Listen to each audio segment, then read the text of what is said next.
Entonces, este mapa cierra esta parte del libro de Génesis, la parte de los patriarcas, donde vemos, ¿verdad? Esto dice así, vamos a leerlos en orden rápidamente: Adán, Set, Enos, Cainán, Mahalaleel, Jared, Enoc, Matusalén, Lamec, Noé. Luego se saltan a la parte número 2 del cuadro, que es Noé, Sem, el diluvio, Arsafat, Sala, Eber, Peleg, Reu, Serug, Nacor, Tare y Abraham. Y finalmente vienen los patriarcas ahí que, ¿cierto? Abraham, Isaac, Jacob y José. ¿Sí? ¿Cómo termina entonces el libro de Génesis? Con la muerte de José, cuando dice, ¿verdad?, que fue colocado en un sarcófago egipcio. Sí, fue colocado en un sarcófago egipcio y da finalizada como esa etapa de la historia hebrea. Listo. Entonces miren un momentico el mapa que les acabo de dar. ¿Cómo se llama el mapa? El mapa los viajes de Abraham, los viajes de Isaac, los viajes de Jacob y rutas principales. Listo. Entonces, ese mapa, ¿qué es lo que vamos a hacer? Ojo, ese mapa lo vamos a guardar para la siguiente semana que traigamos ese mismo mapa, pero mucho más grande. ¿Por qué? Porque ustedes se dan cuenta, las líneas que guían los viajes de cada uno son todas iguales. ¿Sí? O sea, así a primera hoja ustedes no van a saber cuál es el viaje de cada uno. Toca verlo en un mapa. Este es un mapa de Esbor. Sí, lo que yo hago es sacar el mapa así impreso y luego lo traigo dibujado para que veamos más detalles, ¿sí? ¿Qué vemos en ese mapa? Ahí que lo tienen en la mano. Los 3 viajes, el de Abraham, el de Jacob y el de Isaac. Yo que tengo aquí más o menos a color y que me acuerdo de la información del mapa como tal, el único patriarca que no salió de la tierra prometida, ¿quién fue? Hay uno de los 3 que no sale nunca de la tierra prometida. Isaac, él no sale de la tierra prometida. ¿Y cuál creen ustedes que va a ser el viaje más largo de todos? ¿Abraham o Jacob? Abraham, ¿cierto? Porque recorre casi la distancia desde aquí Bogotá, más o menos como si fuera a pie hasta Cartagena, más o menos esa distancia, unos 900 kilómetros. Y finalmente va hasta Harán, o sea, hasta ahí nomás van 900 kilómetros. Luego recorre otra distancia de más o menos otros 900 kilómetros, desde Harán al norte, ¿sí lo ven? La parte de arriba, y llegan hasta lo que dice ahí Gosén.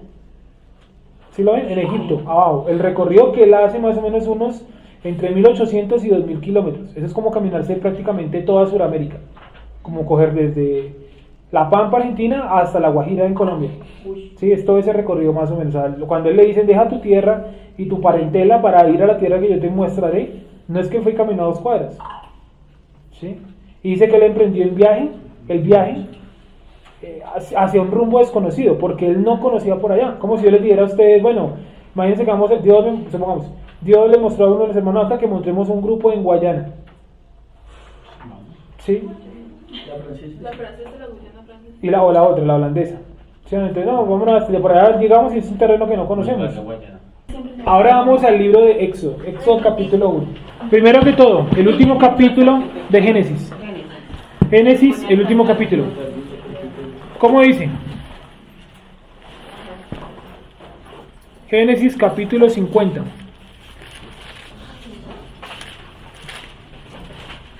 Versículo 15. 50-15. Vamos a ver entonces el cambio que hay en Egipto, porque los egipcios fueron durante mucho tiempo realmente amistosos con los hebreos.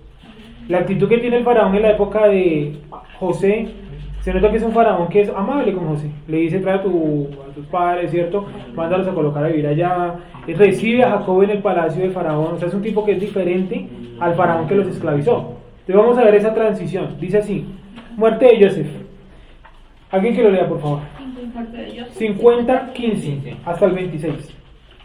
Viendo los hermanos de José que su padre era muerto, dijeron: quizás nos aborrecerá José y nos dará el pago de todo el mal que le hicimos.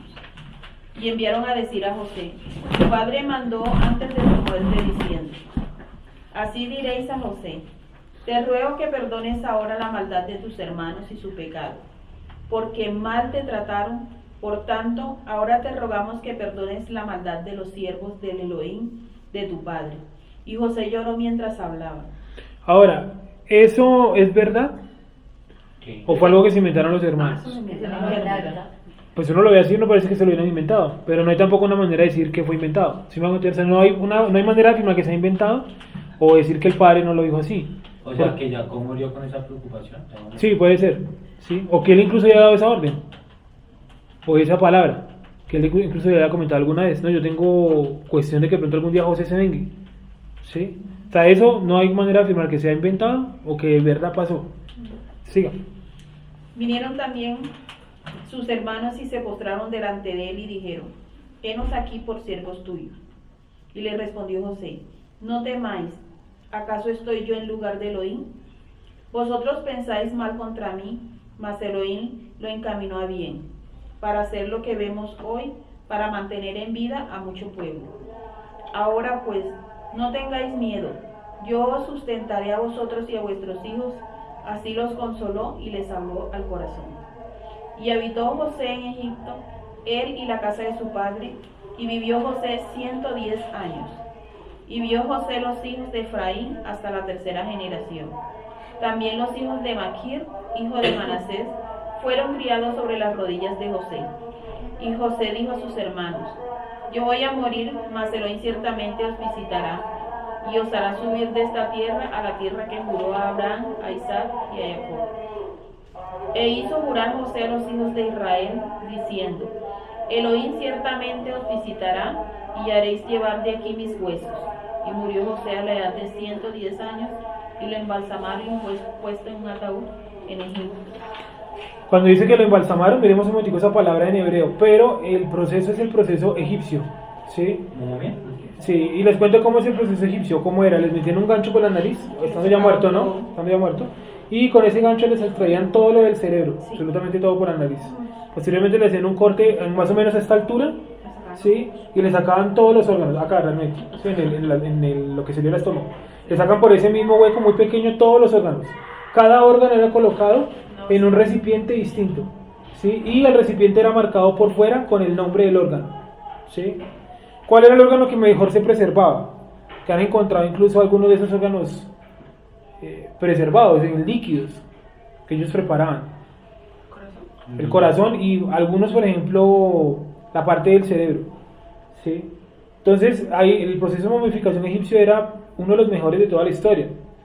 Han encontrado momias las cuales conservan incluso sus facciones del rostro, ¿sí?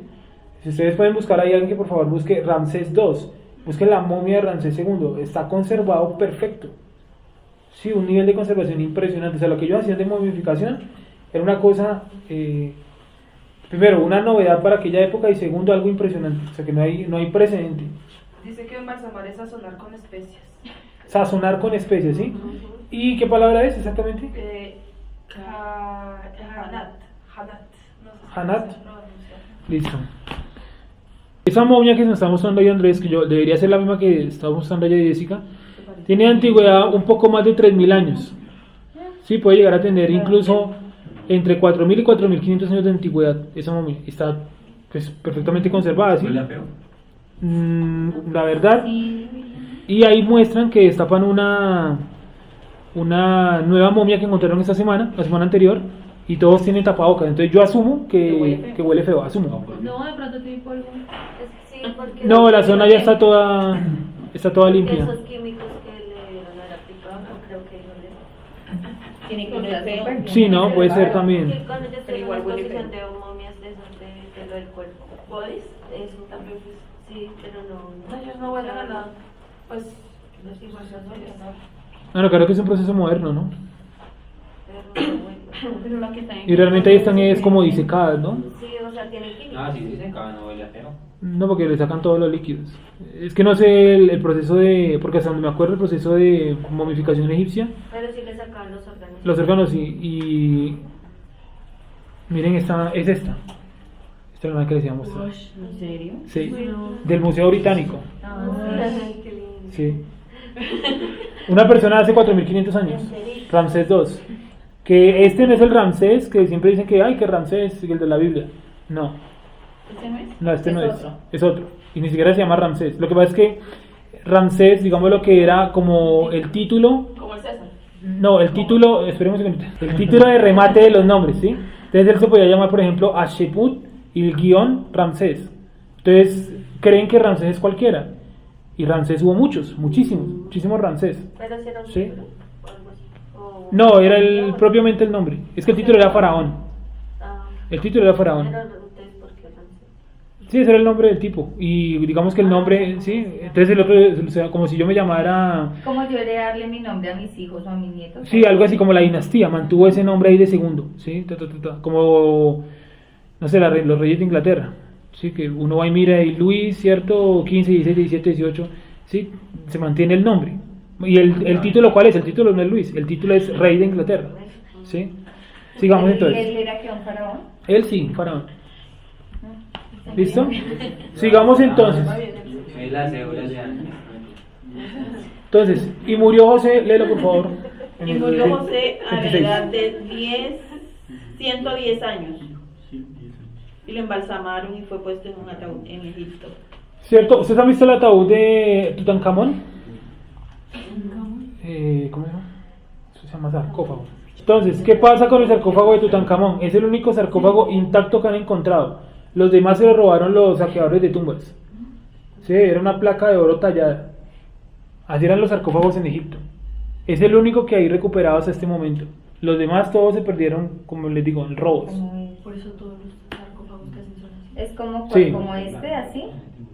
Sí. Aquí, bueno, una imagen un poco Y ahí más. metían la momia. Sí. Aquí está la imagen, cómo metían la momia. Sí. ¿Cómo hacían para que se sostuviera el cuerpo? No, como eso era en el piso. Para comer Sí. así. Ujú, Una era acostado. tabla. Sí. Y eran tallados con la cara del... Con las facciones, sí. De la Del persona que estaba enterrado, sí. Tutankamón. Este es el original. Esta imagen es del Museo Británico. ¿Es el original? Ese es el original. Las otras son como, Luego, no sé, imitaciones, no está sé. en el Museo Británico. Como los británicos saquearon todo el norte de África. Ujú. Sí. Entonces sacaron todo eso. Acuérdense que los obeliscos, ¿no? Que hay en las ciudades, fueron sacados directamente de Egipto. Que está ¿Cómo así? ¿Se han visto en Washington que hay un obelisco? Ah, sí. Si uno diría, no se lo construyeron ellos, no, se lo trajeron directamente de Egipto. Y están las imágenes, los dibujos de la época, donde trasladaron eso en un barco desde Egipto hasta Estados Unidos. Y lo bajan allá con toda la cuerda y todo eso y lo paran en Washington. El que está, hay uno también creo que en Francia. Esperen, ahí les muestro. Obelisco. Obelisco egipcio de Norteamérica. ¿Cómo así? ¿Esa pirámide ya estaba hecha? ¿Pirámide? Obelisco. Eso es un... Sí, sí, sí. ¿El que está en el Capitolio es? Sí, el que está en el Capitolio. Bueno, esa torre. O sea, eso lo trajeron desde... Lo trajeron de allá y un arquitecto, aquí estoy leyendo el nombre, esperen a ver, aquí acabo de leer el nombre, se llama el arquitecto ¿Y toda esa altura se transportaban desde por allá? Robert Mills, fue el que lo arregló, lo acondicionó para la época, pero el original, o sea, ese está arreglado, ¿no? Pero la base la trajeron de Egipto. Y hay una imagen, no sé si pueden buscar ahí, Napoleón se roba, Napoleón y los obeliscos. Para que ustedes miren cómo él sacó muchísimos. Es más, el objetivo de Napoleón, él quería llevarse. ¿La pirámide? No, ¿cómo se llama eso? El león que está ahí. ¿La esfinge? La esfinge, se la quería llevar a Francia. Y por eso él la bombardea. ¿sí? ¿Napoleón qué? Él la bombardeó pensando que eso era como algo movible. Sí, o Napoleón se roba un obelisco, algo así. Obelisco, ¿cómo van a escribir con H? No, sin H. Oh, Napoleón en Egipto. ¿Y esos obeliscos qué función tenían en Egipto? Eran centros de adoración, templos, cultos, ¿sí? Hay un tipo que dibujaba los viajes de Napoleón, en este momento no me acuerdo el nombre, y el tipo dibujó muchísimas imágenes de Napoleón. Por ejemplo, esta es muy conocida, esta es, pues aquí obviamente es una imagen de internet, obvio, pero la original de esta es un diario de campo de los que iban con Napoleón. Y miren hasta dónde estaba enterrada la esfinge, hasta el cuello. ¿Sí la ven? Y miren los hombres donde están montados. ¿Sí? Es más, se dice que Napoleón durmió en la cabeza de la esfinge. Ah, sí, eso mismo ahí. Eso lo vimos la vez pasada, ¿cierto? Que vimos que hoy en día por la cabeza tiene como una compuerta, ¿sí o no? Y que las fotos tratan siempre de evitar la compuerta, porque al interior hay una investigación arqueológica muy importante donde los arqueólogos han encontrado textos que por eso son anterior a la época prediluviana, o sea, anterior a la época diluviana, o sea, anterior al diluvio. Y esa es información delicada, ¿sí? Porque si, por ejemplo, hay un cuento egipcio donde hay el fundador de los egipcios llamado Tot, supuestamente en el cuento egipcio, el tipo encerró toda la sabiduría egipcia dentro de la esfinge y la protegió, según el cuento, con grandes capas de cemento para que nadie nunca entrara en él. Entonces, si el cuento resultara ser verdad, pues ahí podría haber mucha información de libros antiguos ahí escondidos, de lo que practicaba la cultura previa al diluvio. Estamos hablando de algo pesado, ¿sí o no? Porque la cultura previa al diluvio conocía bastantes cosas extrañas, primero. Y segundo, es una civilización que fue destruida por completo. Lo único que quedaron fueron sus monumentos enormes de piedra, que después los egipcios van a utilizar como parte de su cultura. Pero los egipcios no tenían la capacidad para construir una pirámide. No tenían la capacidad. ¿Y saben por qué? Porque se ha demostrado que las piedras, la acumulación de piedra y todo eso es anterior a la etapa egipcia. ¿Sí? Y aquí tengo, esperen a ver si de pronto todavía lo mantengo por acá. Porque la mayoría de edificios del mundo son de cosas de árboles. No, algunos, de obeliscos. Obeliscos. No hay pruebas de haber utilizado poleas. No hay pruebas tampoco que haya troncos, porque es medio del desierto. ¿De dónde sacaron tantos troncos para poder girar las piedras una encima de otra? Hay algo raro ahí. ¿Sí? Entonces sigamos ahora con Éxodo capítulo número 1, versículo número 1. Ahora tampoco es para que caigamos al otro extremo de decir que las pirámides fueron hechas por extraterrestres, porque eso es falso. O pensar que las pirámides, ciertas esas imágenes que ponen todas ficticias eran, no sé, aeropuertos antiguos de los alienígenas. Ya eso es otro cuento que no tiene nada que ver con la realidad. Sí, eso, no tiene nada que ver con la realidad histórica que está en esos lugares. ¿Sí? Hay muchos libros que hablan del tema, sino que lastimosamente casi todo está en inglés. Entonces es muy poco lo que les podríamos dar directamente en el español. Éxodo 1:1. Leamos por favor. Vamos a leerlo hasta el 22. Éxodo 1. Estos son los nombres de los hijos de Israel que entraron en Egipto con Jacob. Cada uno entró con su familia. Rubén, Simeón, Leví, Judá, Isaacar, Zabulón, Benjamín, Dan, Neftalí, Gad y Aser. Todas las personas que le nacieron a Jacob fueron 70 y José estaba en Egipto. Y murió José y todos sus hermanos y toda aquella generación. Y los hijos de Israel fructificaron y se multiplicaron y fueron aumentados y fortalecidos en extremo y se llenó de ellos la tierra. La tierra de Egipto, ¿no? Me parece que fuera como todo el planeta Tierra, ¿cierto? Fue ellos llenos la tierra, no, pero la tierra de Egipto. Dice que fueron fortalecidos, es decir, empezaron a adquirir un gran poder económico y político y social. Entonces, cuando eso sucede, es negativo para el pueblo original de la región. Vamos a suponer que aquí dentro de 20 años, los venezolanos que han migrado durante ese tiempo empezaran a ser, digamos, los grandes empresarios del país, ¿sí o no? Y a mover la economía nacional. Hasta que llega un momento de algún tipo nacionalista que dice, pero ¿por qué los venezolanos controlan nuestra economía? Eso está pasando acá. Y eso ha pasado durante toda la historia humana con los judíos. ¿Sí o no? Que cuando los judíos toman control político y control económico, ellos adquieren muchísimo poder. ¿Y eso a quién despierta? A los nacionalistas. En este caso, sería a una persona como Hitler. ¿Qué es un nacionalista? Una cosa es ser patriota, otra cosa es ser nacionalista. ¿Sí o no? Nacionalista es que usted dice solamente tiene que vivir Colombia. Punto. No más países en el planeta. Patriota es que usted quiera, que a usted le guste la bandera, a usted le guste los lugares geográficos de Colombia, que a usted le guste la historia colombiana, eso es ser un patriota. Pero un nacionalista es otra cosa. Que no le guste que en los cargos públicos haya otra persona que no sea, ejemplo, colombiano. Exactamente. Entonces, aquí en Colombia eso no está marcado, porque nosotros todos sabemos que venimos de una mezcla cultural impresionante, ¿no? Negros, indios, europeos, asiáticos, ¿sí? Entonces esa mezcla ha impedido que en este lugar haya ese tipo de cosas racial. Sin embargo, persiste un poco, ¿no? Pero no tan marcado. En Europa eso es muy importante. El que es francés y muere siendo francés y es orgulloso de ser francés, ¿sí? En Alemania es lo mismo. El alemán se reconoce como alemán. Y el judío no es visto como alemán, es visto como ¿qué? Como judío. El musulmán es visto como ¿qué? Como musulmán. Vean si quieren las noticias acerca de Özil, un jugador de fútbol, el cual renunció a la selección de Alemania porque decía que no lo trataban como alemán, lo trataban como musulmán. Y es verdad, a los musulmanes los tratan como musulmanes, no como alemanes. Y a los judíos los tratan como judíos, no como españoles ni nada de eso. Eso es muy importante allá en Europa, acá no se siente tanto. Entonces, ¿qué pasa? Cuando el círculo de empresarios judíos toma el control, los nacionalistas se disparan y empiezan a perseguirlos y a matarlos, como pasó en la Segunda Guerra Mundial. Aquí es lo mismo. La cultura hebrea en Egipto tomó mucho poder. ¿Y los egipcios, ustedes creen que se van a aguantar eso? siendo la civilización más poderosa tal vez de toda la antigüedad. No, sigamos entonces. Entre tanto se levantó sobre Egipto un nuevo rey que no conocía a José, y dijo a su pueblo: He aquí, el pueblo de los hijos de Israel es mayor y más fuerte que nosotros. Ahora pues seamos sabios para con él, para que no se multipliquen, y acontezca que viendo guerra, él también se una a nosotros, a nuestros enemigos, y pelee con nosotros y se vaya de la tierra. Ojo, entonces ahí está absolutamente toda la información que vamos a ver el día de hoy. Primero que todo, se levantó un nuevo rey en Egipto.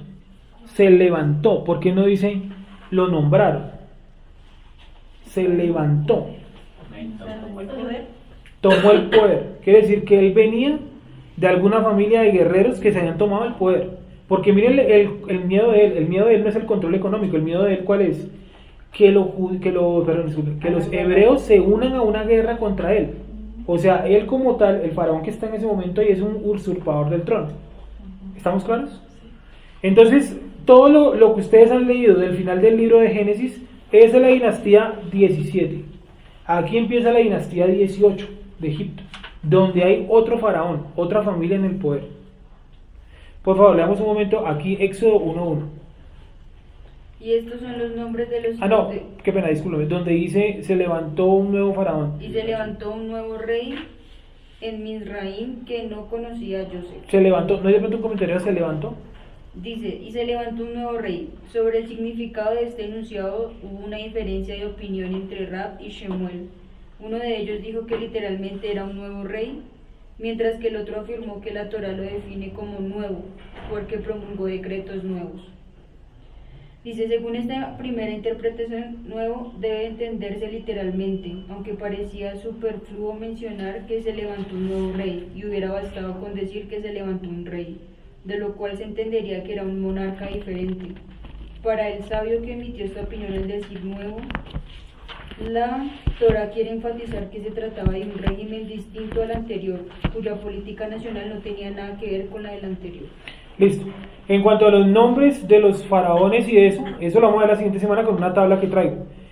Faraón y con qué historia bíblica coincide, ¿sí? Para que lo tengamos un poco más claro. Hay algo muy importante que mirar con eso de los nombres de los faraones, y es que por lo general los faraones son nombrados de 3 formas distintas. Está el nombre egipcio, el nombre griego y el nombre latino. Entonces, cuando yo doy aquí un nombre, lo más probable es que cuando ustedes van y lo busquen en internet, lo van a encontrar hoy, pero lo van a encontrar de pronto con otro nombre. Entonces voy a tratar de colocar en esa tabla, no voy a pensar en eso, colocar los 3 nombres, el griego, el latín y el egipcio, para que se ubiquen cuando lo busquen en internet. Porque ustedes, por ejemplo, hay uno que se llama Asheput, que es lo que tengo en la cabeza. Sí, así se llama en el idioma griego, en el idioma egipcio. Pero los griegos le colocaron algo así como Axímenes. Y los latinos le colocaron a otro, Axatón. Entonces una idea de cuál es el verdadero, no es el mismo, solamente son traducciones del nombre. Acuérdense que a los griegos les gusta mucho traducir los nombres, ¿no? Yeshua, ¿cómo pasó? Jesús, o Jesucristo. Yuhebahei, ¿cierto? La pronunciación como sea, ¿cómo pasó al griego? Jehová. ¿Sí? Bueno, realmente se le conoce como Yahvé, ¿sí? Tiene que ser por ahí, que es griego. Listo, sigamos. ¿Dónde vamos, perdón? Ah, se levantó. Bueno, miren el comentario este queda un poco corto, ¿sí? Se levantó, quiere decir que el tipo venía de una familia de militares, de guerreros, tal, que se tomaron el poder. Siga por favor leyendo, se levantó. Entre tanto, el 8.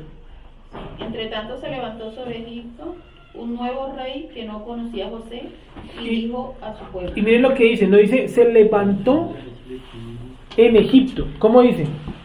Se levantó sobre Egipto, sobre Egipto. Se levantó sobre Egipto. ¿Cómo así? Sobre. O sea, con violencia. Alguien dijo que era un dictador. ¿Quién dijo eso? Eso, algunos de ellos mencionaron la palabra dictador. Sí, eso, es un dictador. Se levantó a la fuerza y gobernó con violencia. Es un dictador, hermano. Y miren el primer decreto de dictador, muy parecido a los Hitler. Es que dice por ahí en el libro de Primera de Juan, Tercera de Juan o Primera de Juan, dice el espíritu del anticristo. No, dice hasta ahora han existido muchos anticristos, ¿sí o no? Y más adelante viene a decir que es anticristo. Dice anticristo es todo aquel que está en contra de la idea de que Yeshua haya venido en carne. Sí, y el anticristo, o las personas que tienen el espíritu del anticristo más bien, que el anticristo es uno solo, ese espíritu que genera, que se levanten siempre en contra de nuestro pueblo. Sí, entonces este tipo está levantándose en contra de nuestro pueblo. Miren el primer decreto, siga ahí por favor. El 8. Entre tanto se levantó sobre Egipto un nuevo rey que no conocía a José y dijo a su pueblo: He aquí, el pueblo de los hijos de Israel es mayor y más fuerte que nosotros. Miren el primer decreto. Es mayor y más fuerte. O sea, que era un tipo que los tenía bastante que estudiados o referenciados. O los israelitas tenían una importancia enorme en Egipto. Sigamos.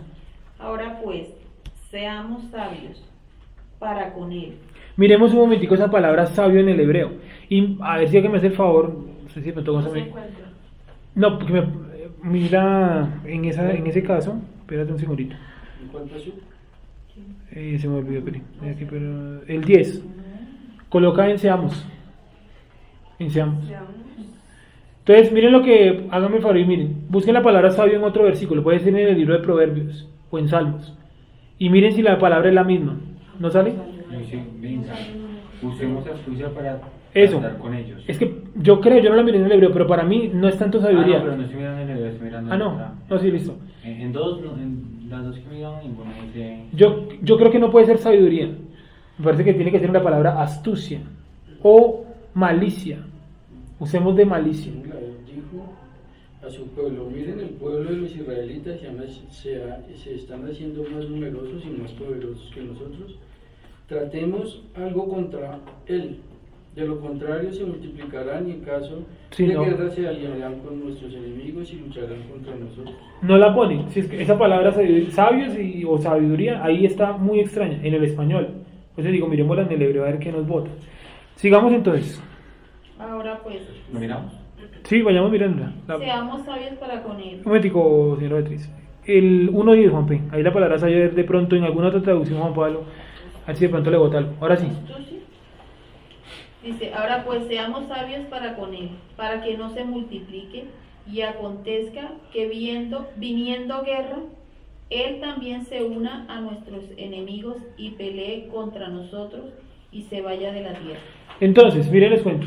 La familia anterior, la que fue derrocada del poder por esta nueva familia de egipcios, no se iba a quedar tranquila. Iban a tratar de en algún momento hacer una guerra para recuperar el poder. ¿Quiénes serían los principales aliados de la familia anterior? Que vienen siendo durante ciento y pico de años amigos. Los hebreos, ¿sí o no? Entonces el man dice rápidamente, nosotros, sino para que no, cuando venga la guerra tenemos que evitar es que los hebreos sigan creciendo en número. Porque un día se van a aliar ¿con quién? Con la dinastía anterior, la 17, ¿sí o no? Y van a tratar de derrumbar nuestra dinastía, la 18. Los números de dinastía son colocados por los historiadores. O sea, los egipcios no decían, yo pertenezco a la dinastía 18, eso sería ilógico. ¿Sí? Por favor, sigamos. La palabra es Hakhan. Hakhan. Hakhan. Hakhan. ¿Y qué significa? Raíz primaria de ser sabio. Mente, palabra o acción. Hábil, sabiduría, sabio, hacer más sabio. Eso, yo creo que es por ahí, hábil. Seamos hábiles. Deuteronomio 32, 29 está. Primera de Reyes 4, 31.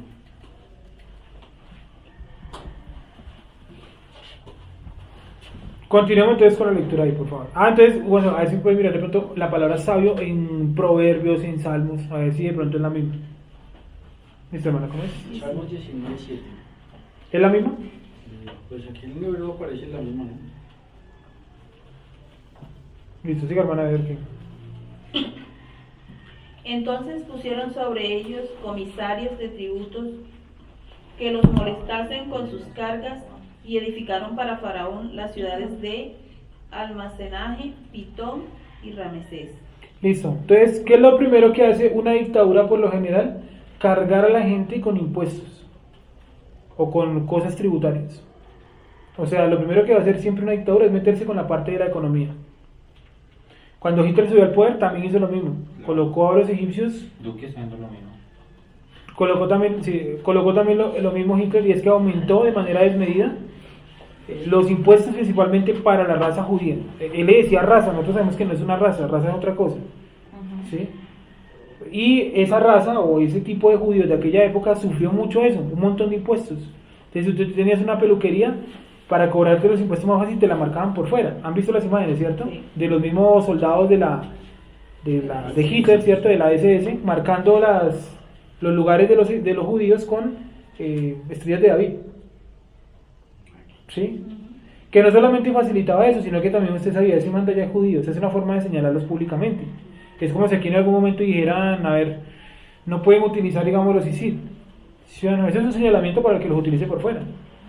Es una manera también de echarlos a la guerra, básicamente. Siga, por favor, hermano. Dice, pero cuanto más los oprimían, tanto más se multiplicaban y crecían, de manera que los egipcios temían a los hijos de Israel. Entonces la estrategia del mal no funcionó, antes se multiplicaron más. Sí. Y amargaron su vida con dura servidumbre, en hacer barro y ladrillo, y en toda labor del campo y en todo servicio al cual los obligaban con rigor. Los obligaron a hacer ¿qué? Servidores. Dice que haciendo ladrillos y también con los trabajos del campo. Es decir, ¿a qué se estaban dedicando los hebreos realmente? Al comercio. No se estaban dedicando a la agricultura. Se estaban dedicando a la comercialización. O sea, eran una clase para aquella época muy acomodada. Sí, no sé si ustedes recordarán, en el colegio todos vimos eso, unas pirámides que nos hacían.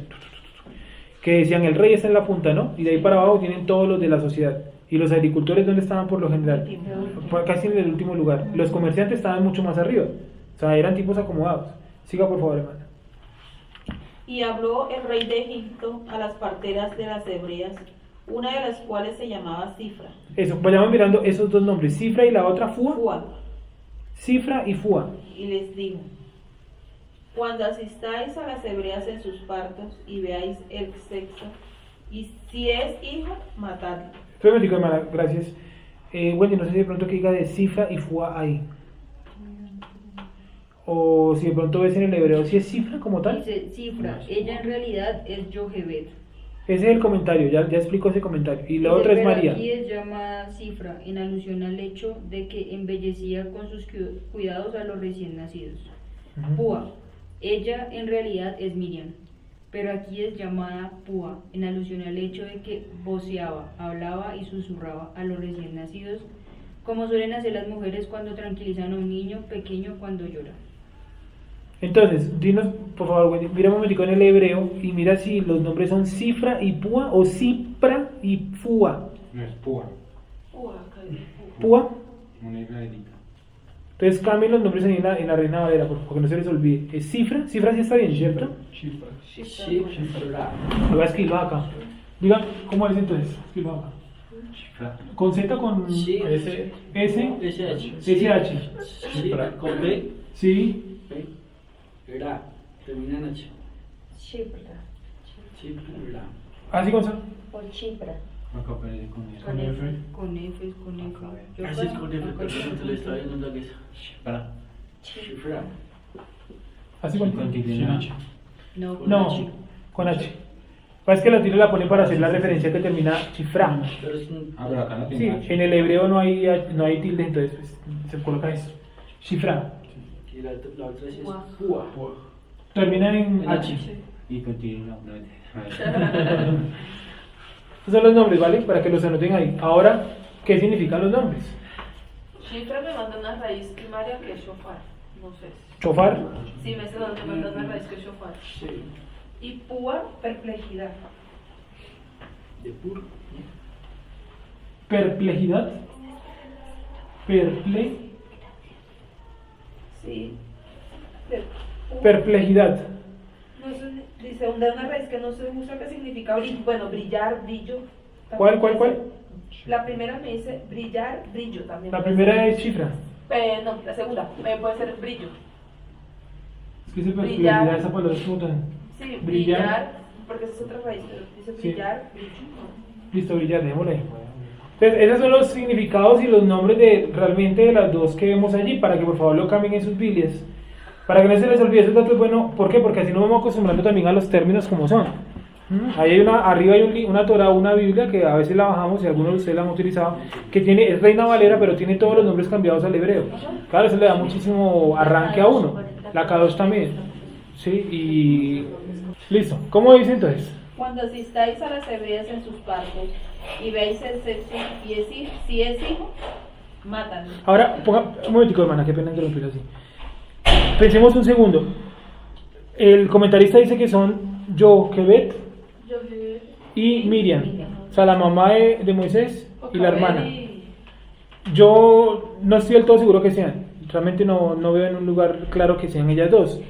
Sin embargo, si ustedes me preguntaran, para mí ellas dos son hebreas. ¿Por qué? Porque una mujer hebrea extrañamente se dejaría tocar el niño de una mujer egipcia. ¿Sí? Además, ellos vivían allá en una especie de lugar aparte, una ciudad aparte, una tierra aparte, Goshen, ¿sí o no? Entonces yo no creo que haya necesidad de contratar parteras egipcias. O sea, si ustedes me preguntan una conclusión de estas dos, eran hebreas, pero si eran Miriam y Joquebed, ahí sí no sé. Si lo quieren tomar el comentario, pues ese comentario es propiamente de Rachi, ¿cierto? ¿O es de los comentarios de abajo? No, es Rashi. De Rachi.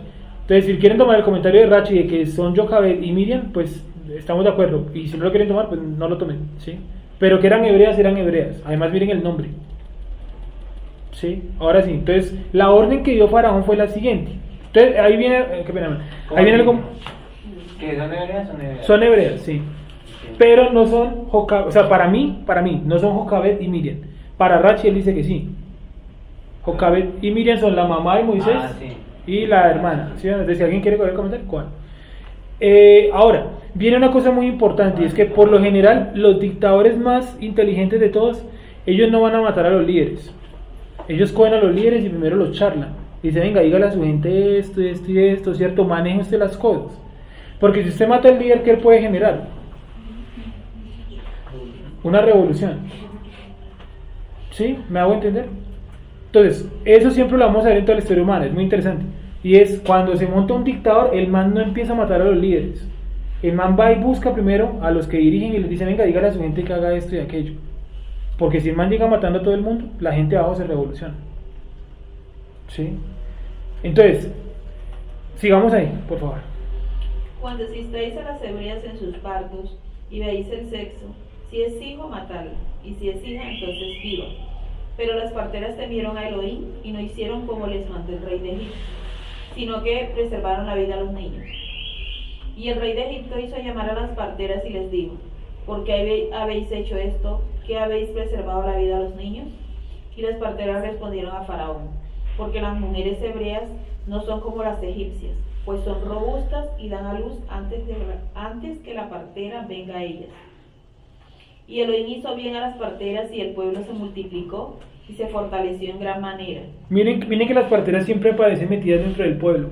Y Dios hizo bien a las parteras y multiplicó al pueblo. O sea, no hace como una separación. Yo veo que las parteras, como les digo, como les decía, son hebreas, independientemente de quién haya sido. Sí.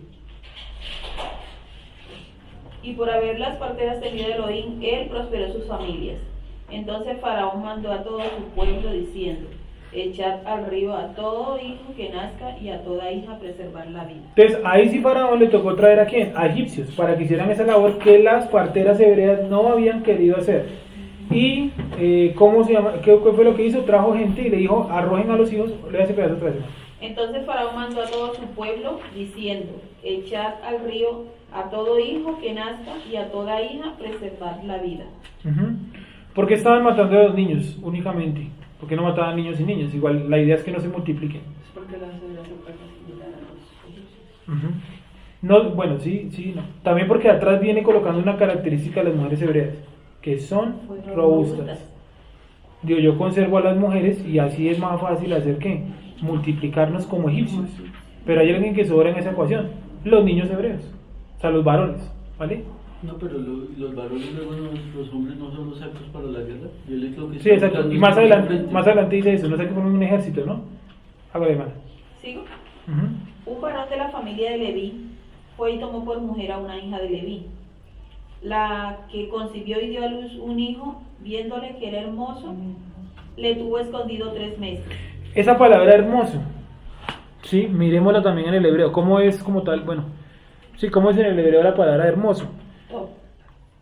Bueno. Top significa eso, bueno. Bueno. ¿Así también dice en el hebreo? Entonces vio que el niño era ¿qué?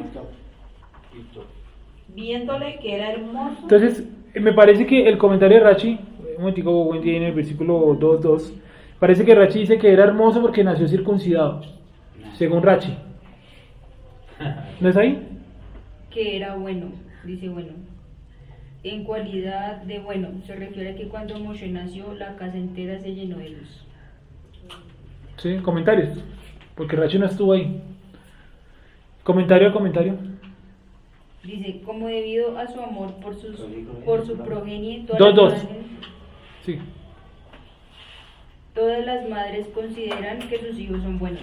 Sería irrelevante que la Torah dijese que ella vio que era bueno. Exacto, o sea, es como, o sea, si uno lo le decía primero, eso no dice tan raro, porque se supone que todos los niños, a todas las mamás les parecen buenos, o como dice ahí, hermoso. Entonces, que si la Torah lo pone es porque hay algo especial, o sea, hay algo más de la belleza física en ese niño. Sigue, por favor. Por esta razón la Torah lo enfatiza aquí para aludir una cualidad adicional que ella percibió en el niño. Esta cualidad buena que tenía Moshe al nacer implicaba un esplendor luminoso, del mismo modo que con respecto a la luz primordial de la creación. Elohim vio que era buena. Listo, ese es un comentario también. Este es el que dice que nació. Sí, ese sí, ¿cómo dice? Sí, yo sabía que lo Se trata del nacimiento de Moshe, tercer hijo de matrimonio, después de Miriam y Aarón. Este niño era excepcional porque nació circuncidado, ¿Sí? lo cual es un indicio de sus dotes espirituales innatas. Y también era excepcional porque al nacer la casa se colmó de luz, energía. La primera cualidad alude a su excepcional nivel de conexión personal con el Supremo. La segunda, a su capacidad innata para transmitir espiritualidad al mundo circundante. Moshe era la suma de ambas cualidades. Entonces, ahí vemos algo interesante y es que dice lo que la circuncisión, supuestamente. Yo tampoco creo eso. ¿O qué opinan ustedes? No sé si alguien de pronto lo haya pensado por ahí o lo haya planteado por ahí. Que nació circuncidado. Porque más adelante hay un embrollo con un capítulo que es muy complejo de Éxodo, como el 13 o el 14 o el 15. Cuando va Moshe al regreso de Que- rescatar el pueblo, Que le dice esposo de sangre y lo que Sífora lo circuncida. dice que circuncida y le llama a mi esposo de sangre. Ese pasaje es complicado porque la Reina Valera lo trabajó pésimamente, ¿sí? Si ustedes lo miran en el hebreo, en la de Rachi, está un poquito más claro. Es como el 16 o el 15 de Éxodo. Pero ahí yo lo que entiendo y lo que he leído del 15 y 16 de Éxodo, para mí la que circuncidó a Moshe fue su esposa. Yo lo veo así, ustedes lo pueden leer y así. O sea, yo no creo que haya nacido circuncidado. Y lo mantuvieron oculto ¿durante cuánto tiempo? 3 meses. Durante 3 meses. Ahora, ¿por qué lo mantuvieron oculto? Bueno, creo que sería el instinto natural de cualquier padre, sabiendo que lo están matando, ¿no? Hay otro comentario que dice que lo pudieron mantener oculto, no sé si ahí, lo pudieron mantener oculto 3 meses porque el niño no lloraba, ni emitía ningún sonido. Sí, ese es, no sé, buen día ahí. Complicado que los niños. Comentario del versículo 2. Sabido es que todas las mujeres aman a sus niños, hermosos o no, y que todos los preservarán de riesgos con todas sus fuerzas. Pero parece que la madre de Moshe vio en este niño la renovación del bien y pensó que le ocurriría algo milagroso y que sería salvado. Por eso ella depositó esperanza en su futuro. E incluso cuando no pudo ocultarlo más, trató de salvarlo por cualquier medio de su alcance. Estas palabras pueden servir de ayuda al comentario de nuestro maestro Benemilas cuando dijeron que la hermosura de este niño consistía en que al nacer él se llenó toda la casa de luz, pero no habla sobre... No habla sobre lo que yo estoy diciendo. Bueno, No, que ya pasa el tesis y dice... no sé si ustedes han leído alguna vez el Midrash de Éxodo, donde el Midrash de Éxodo dice que Faraón recibió un sueño o recibió algún tipo de interpretación por un mago, que el mago le dijo, van a ser en estos tiempos un personaje que va a librar a los hijos de Israel. Y por eso se le ocurre la idea de matar a los niños. Sí, porque le dijo que era un varón. Muy parecido a la época de Yeshua, ¿no? Que también Herodes, ¿cierto? Da la orden para matar a todos los niños, basado en lo que le dicen los sabios o los magos de Oriente. Entonces, miren las veces que ha sido, y con esto termino. Moisés significa salvado de las aguas. ¿De cuántas? Nómbreme episodios con agua de la vida de Moshe. Primero, cuando se salvó de que lo arrojaran al agua siendo un niño. Lo de la piel. ¿Sí? Segundo, Lo de cuando abrió el primer evento de Moshe rescatado de las aguas, cuando se salvó de niño de ser arrojado a las aguas. Segundo, la mamá para salvarlo lo colocó en una canasta, en un agua, ¿cierto? En un río, y el río lo saca la hija de Faraón. ¿Sí? Ahí enseña algo muy interesante y es con lo que me pensaban destruir, con eso Dios me puede salvar, que es el agua. El agua en sí pues ayudó a que Moshe llegara hasta las manos de la hija de Faraón. Otro evento de la vida de Moshe que haya estado relacionado al agua. Cuando fue a Madián. ¿Qué le pasó a Madián? ¿Cómo fue? Cuando... Las mujeres, ¿cierto? Las que estaban sacando agua y que llegaron unos hombres, dice que él... No, cuando llegaron los egipcios, Él se enfrentó con los hombres, ¿cierto? Y le sacó el agua a las mujeres y todo. Y eso le permitió a él entrar a la cultura madianita. Porque él era egipcio. Porque acuérdense que las chicas dicen, un varón egipcio nos rescató. ¿Se acuerdan de eso? Una víctima. Listo. Tercero, ¿cuál es el cuarto evento que está relacionado con las aguas? La novena. La sangre. la sangre cuando va El río Nilo. El río Nilo. ¿Sí o no? El río Nilo se convierte en sangre. ¿Cuál es el quinto? Ahora sí, la apertura del La apertura del Mar Rojo. ¿Cuál es el sexto? Las aguas amargas de Mara. Llegaron hasta Mara y las aguas eran amargas. Y Moshe corta un árbol y lo tira al agua y las aguas se endulzaron. Sexto. ¿Qué más? No se distraiga que esta parte es importante. Sexto. Séptimo, ¿cuál es el evento relacionado al agua? Las aguas de la roca. ¿Cierto? Nosotros tenemos sed, por favor, danos agua. Golpearon la piedra en Oreb y salió agua. 7. ¿Cuál otro? Otra vez la segunda roca cuando la golpea que ya. Que le habla, que dice, háblale y él la golpea. Esa es otra roca diferente, ¿no? ¿Se acuerdan que las dos las vimos? Que una es la roca que camina, otra es la peña en Oreb que está estática. Que yo les mostré la vez pasada que incluso la piedra está hoy en día ahí. ¿Cierto? Les mostré que era una piedra tal. 7. Falta otro. Ahí hay una que me hace falta. Las aguas de La nube. Las aguas del... Ah, sí, bueno, no, la nube no. Las aguas de los celos. ¿Cómo se llama eso? Ah, que le dan Que está basado en lo del becerro de oro, pero me falta una. Ah, ya. El último punto que él ve antes de subir al monte Nebo. O sea, él no pasa de ese punto. Ya les dije cuál era. El río Jordán. El río Jordán. Él no cruzó el río Jordán. Entonces toda su vida va a estar relacionada ¿a qué? Al agua. Muy interesante, ¿sí o no? Hasta ahí de pronto, ¿alguna pregunta? El nombre de Moshe en cuanto a Egipto, ¿cómo era? O sea, Mitad egipcio, mitad hebreo. Mo es un dios. ya. Y es un dios relacionado a las aguas. ¿Han escuchado el Moan? Vamos o menos por ahí. Y el Moan donde se aparece en cuerpos de agua, ¿no? Y She, ese sí es una cosa que está relacionada a nombre. Ah, sí, 2. Sigue Jessica. Pero no pudiendo ocultarle más tiempo, tomó una arquilla de juncos y la calafateó con asfalto y brea, y colocó en ella al niño y lo puso en un carrizal a la orilla del río. Y una hermana suya se puso a lo lejos para ver lo que le acontecería. Tan raro, ¿no? Una hermana suya, como si tuviera más. ¿Sí? ¿Estamos seguros de eso? Listo, y lo dejamos hasta aquí.